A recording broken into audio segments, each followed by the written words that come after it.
സംസ്ഥാനത്ത് തദ്ദേശ തെരഞ്ഞെടുപ്പ് പ്രചരണം അവസാന ലാപ്പിലേക്ക് കടക്കുകയാണ്. നാളെയാണ് ആദ്യഘട്ടത്തിന്റെ കൊട്ടിക്കലാശം. അതിനിടെ SIR നടപടികൾ ചർച്ച ചെയ്യാൻ മുഖ്യ തെരഞ്ഞെടുപ്പ് ഓഫീസർ വിളിച്ച യോഗം ഇന്നാണ്. എന്യൂമറേഷൻ ഫോം 18 വരെ സ്വീകരിക്കും. കരട് പട്ടിക 23-ന് പുറത്തിറക്കും. വീണ്ടും വിവരങ്ങളുമായി ദേവിക ഒരിക്കൽ കൂടി ചേരുകയാണ്.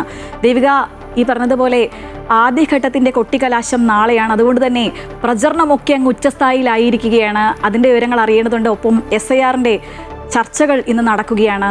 വിവരങ്ങൾ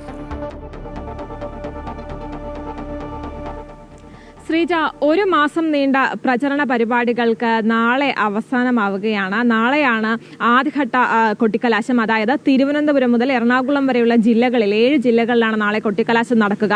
മറ്റു ജില്ലകളിൽ ചൊവ്വാഴ്ചയാണ് കൊട്ടിക്കലാശം നടക്കുക. എന്തായാലും ഈ തദ്ദേശ തെരഞ്ഞെടുപ്പിൽ 3 മുന്നണികളും സജ്ജരാണ്.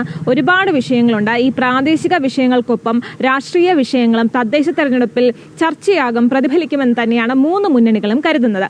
സ്വർണ്ണക്കൊള്ള ഉൾപ്പെടെയുള്ള വിവാദങ്ങൾ ഈ LDFനെതിരെ ഉന്നയിക്കാൻ മറ്റ് മുന്നണികൾ ഒരുങ്ങുമ്പോൾ രാഹുൽ മാങ്കൂട്ടത്തിന്റെ വിഷയമായിരിക്കും ഈ കോൺഗ്രസിനെതിരെ ആയുധമാക്കുക, BJPയും LDFും ആയുധമാക്കുക.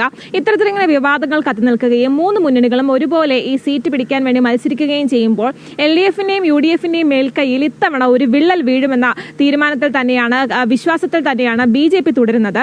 ഏകദേശം 90 തദ്ദേശ സ്വയംഭരണ സ്ഥാപനങ്ങളിലായി 1838 സീറ്റുകളിലാണ് ഈ തദ്ദേശ പോര് നടക്കുന്നത്. എന്തായാലും നാളെയോടെ ഈ കലാശക്കൊട്ട് നടക്കുകയാണ്. അതിനുശേഷം ആരൊക്കെ അധികാരത്തിൽ വരും, ആരൊക്കെ വീഴുമെന്ന് കാത്തിരുന്ന് തന്നെ കാണാം. ശ്രീജ. ശരി ദേവിക, സംസ്ഥാനത്ത് തദ്ദേശ തെരഞ്ഞെടുപ്പിനുള്ള പ്രചരണം അവസാന ലാപ്പിലേക്ക് കടക്കുകയാണ്. നാളെയാണ് ആദ്യഘട്ട കൊട്ടിക്കലാശം. ദേവിക സൂചിപ്പിച്ചതുപോലെ ഒരുപാട് വിഷയങ്ങൾ, വിവാദ വിഷയങ്ങൾ ഒരുപാടുണ്ടായിരുന്നു ഇത്തവണ. അതുകൊണ്ട് തന്നെ പ്രചരണം ആ രീതിയിൽ തന്നെയാണ് ചൂട് പിടിക്കുന്നത്. വിവരങ്ങളുമായി ഒപ്പം ചേരുകയായിരുന്നു ദേവിക ചന്ദ്രൻ.